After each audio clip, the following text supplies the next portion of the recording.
ano naman tayo, magkuha tayo ng hindi kakayanin din ng pera, ano?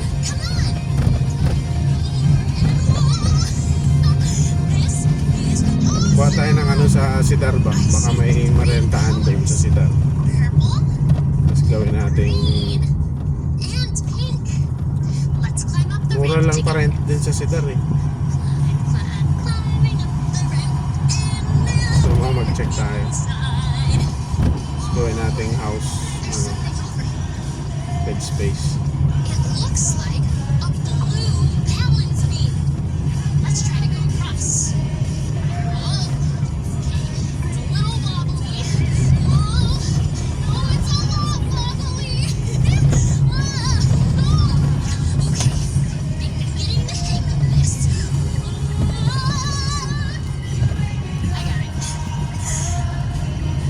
Ano sa tingin mo?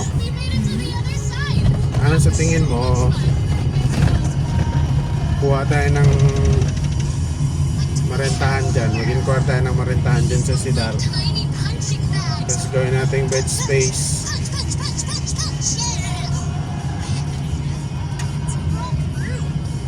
Bed space. Ha? Kalaban mo rin mga nagre-renta doon. Kalaban mo yung nagre-renta? Oo, halimbawa, ganito yan. Hanap ka. Ano ba ito? Bed space ha? Bed space yung Oo, ano. ganito. Halimbawa, bed space. Sabihin mo okay sa bed space mo. Oh. Tapos, mga tatlong tao lang ng ganito. Kaya nila magrenta ng isang buong bahay. Tama ka naman talaga dun. Pero ang tanong dun, magkakasundo ba yung mga yan? Ang naisip mo is that lahat ng tao magkakilala. Oo, pero kasi Yun yung point. Eh hindi naman yan. Ikaw nung during that time na settle ka, magtitiwala ka ba agad sa mga kasama mo? Alam mo na hindi experience. kasi yung mga tao Ito kasi yan. Hindi mo kasi na-experience yan. Nagigets ko yung point mo. Kasi feeling mo, kakasundo, nagkakakilala yung mga tao. Hindi ganun yun. First, napaka-seldom na marami kayo sa isang kumpanya na nangangailangan. Sa Sitel nga nun, hirap nga ako makahanap ng ganun eh. Hirap nga eh, kasi iba sa kanila, may mga nakatira sa tito-tita, ganyan-ganyan. Meron mga nagugupo, pero minsan puno na. And para mabuo mo yung 5 or 4 na ganyan, gaya na lang Marinil dati, matinding recruitment ang ginagawa nila. Usually, nagsasabay sila sa training. Yung mga sabay sa training, yun yung usually nagkakaroon ng ganyan. And ang ano, isa pang reason bakit nakaka-join kasi bawa kapatid, pinsan, nakaka-join siya dun sa grupo. Napaka-seldom niyan mangyari sa ano, gaya nung sa Sitel dati. Sino lang yung nagkakagrupo ng ganyan? Sila Marinel, pati sila Mami. Yun yung napaka-seldom talaga siya. Usually sa mga nandun talaga, nagre-rent ng solo-solo o bed space.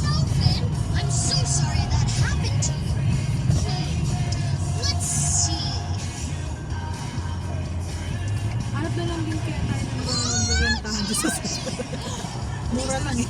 Pwede din. Pwede din. Tapos parentahan natin yung bahay. May mahanap ba naman tayong maganda eh. Ang problema lang kasi dyan, yung security. Ang tanong dyan, ano mo ba eh, ikaw yung reklamador sa mga ganyan. Mga konting ano, kukumpara mo agad sa reklamuhan mo agad. Hindi yan gaya ng titirhan natin ngayon na pwede kang magreklamo, pwede kang... Kasi it is what it is.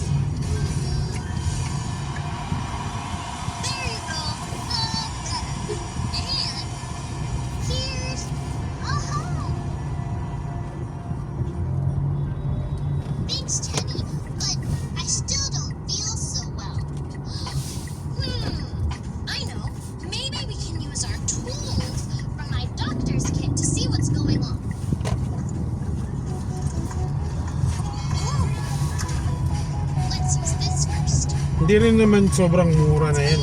Malamang mahal na rin yung mga rentahan dyan. try pa rin natin. Wala namang masama eh. Sa ano daw, sa... Nagtatanong ako sa ano eh, sa mga ka-office mate. Yung isa taga malapit sa North Lake. Nag-rent din. Yung ano ba? Nakakapakasya. Ah, Sabi niya, maganda dito sa amin ate. Kasi paglabas mo ng bahay, sakayan kagad. Sakayan kagad at isang sakay lang pa office. Sige, sabihin mo ako kapag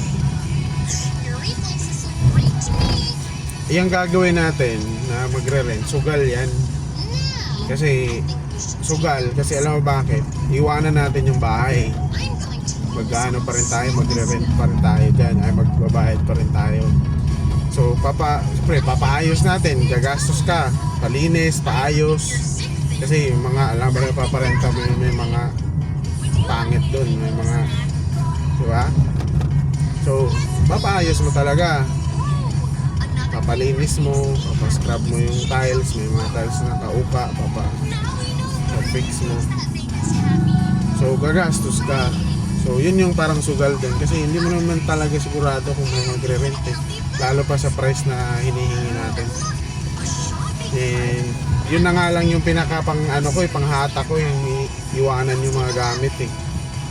Kasi at least, alam mo yun, mapapaisip nito, why not?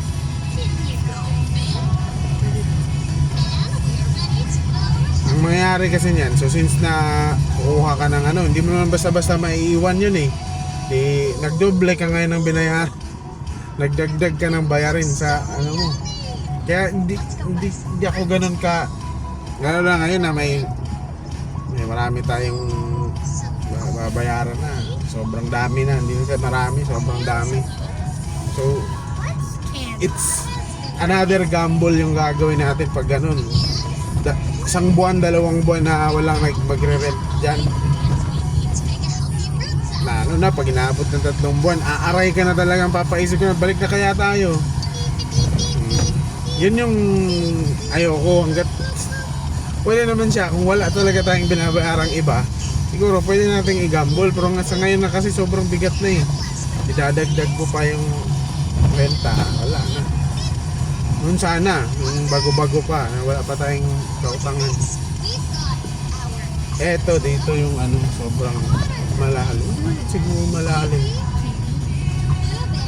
So dito yun, ditong lugar na yun. Dito kami na stranded, hanggang dito lang kami. Oh. Yung dito lang.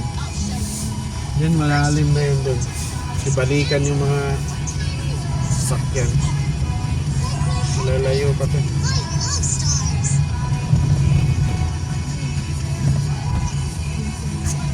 Pwede yun. Ang reason lang naman natin bakit sayo mo lilipat dahil itong ganitong sistema na pauwi-uwi. Karay-karay yung mga bata. Nasasanay na rin naman ako. Hindi na nga ako masyadong inaantok.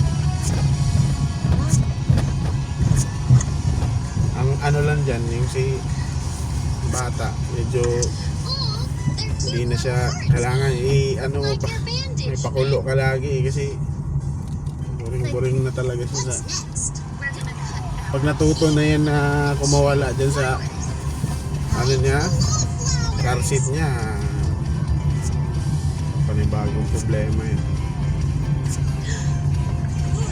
Anyway, wala pa naman yan, natin kuproblemahin yan.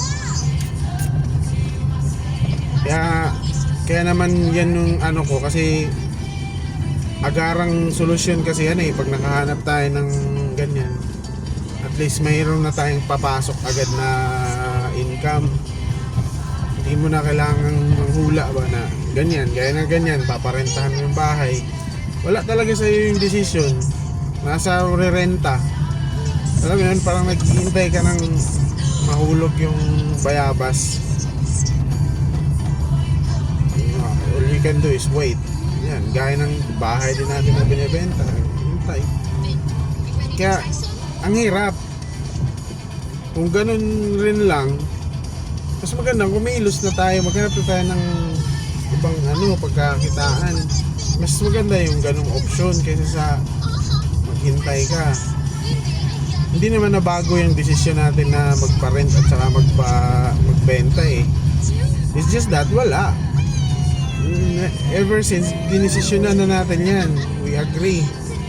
Ang problema, may pupunta ng ang tao, problema, walang kumukuha. So hindi na, wala na sa kamay natin ba?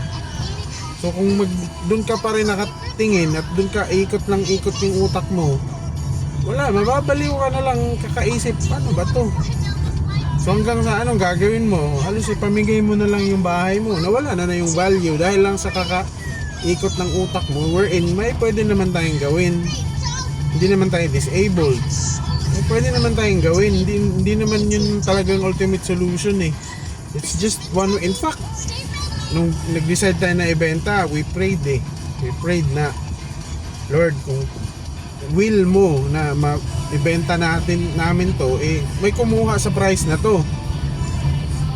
Oh, isn't that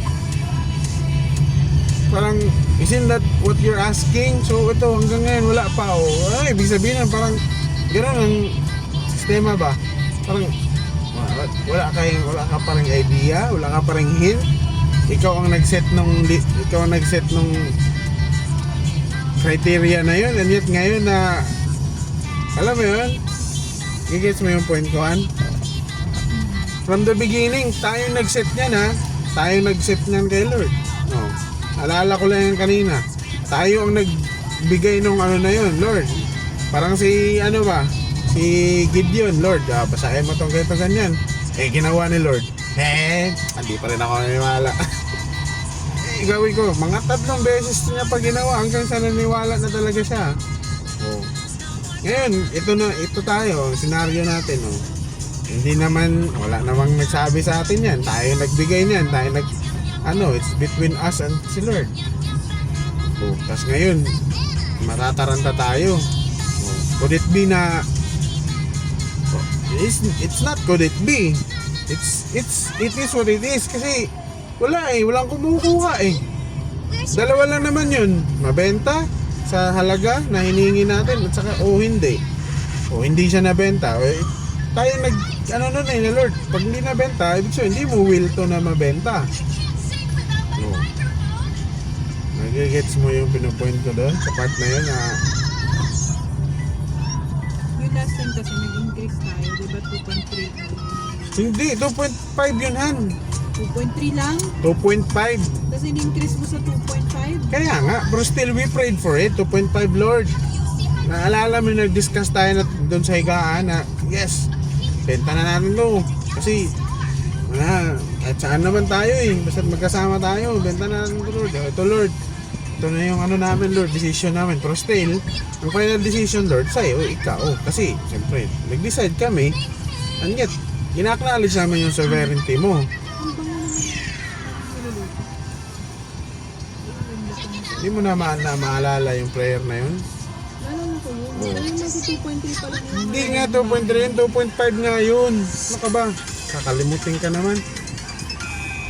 Tayo, magpe-pray ka, tapos kakalimutan mo yung pinag-pray mo. Bili ko din naman ito. Patong-patong yun. Takot nga eh. Hindi mo na maalala yun. Lumuhod pa nga tayo nun sa kama eh.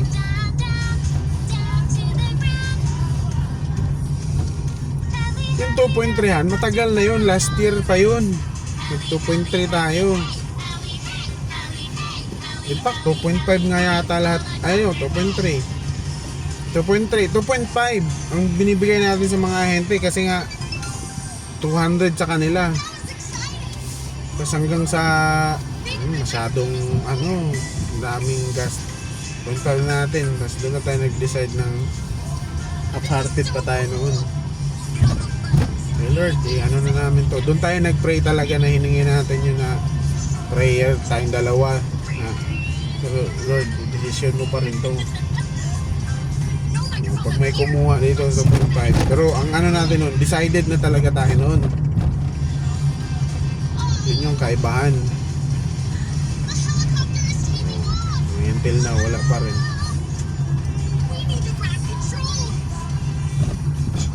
Kung gusto mo, ito 2.3 natin yan. Kaso kasi pag 2.3 na yan, magsisisi talaga tayo kung may kumuha. Ako ni Lord, hindi naman yan mapilit eh. Makulit kayo eh. Sige, gusto nyo talaga yung benta. Parang yung lang din sa pagkuha natin ng bahay na yan.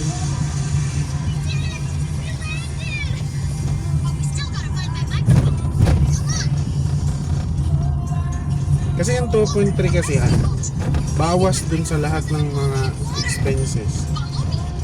Wala. Ano talaga siya? Patalo na siya ba? Malapit. Doon na talaga. Patalo ka na talaga doon. Malaki siya sa side ng buyer. Pero sa side natin na tayo nag-invest, patalo na siya. Is it really patalo na? Masakit siya tanggapin ha, pero wala na ba talaga tayong ibang magagawa kundi benta yun ng ganun na lang.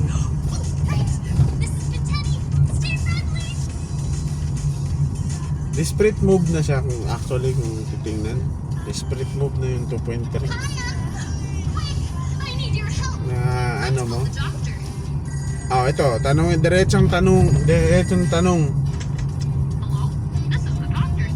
Ano mararamdaman mo? Yun lang, 1M lang yung makukuha natin.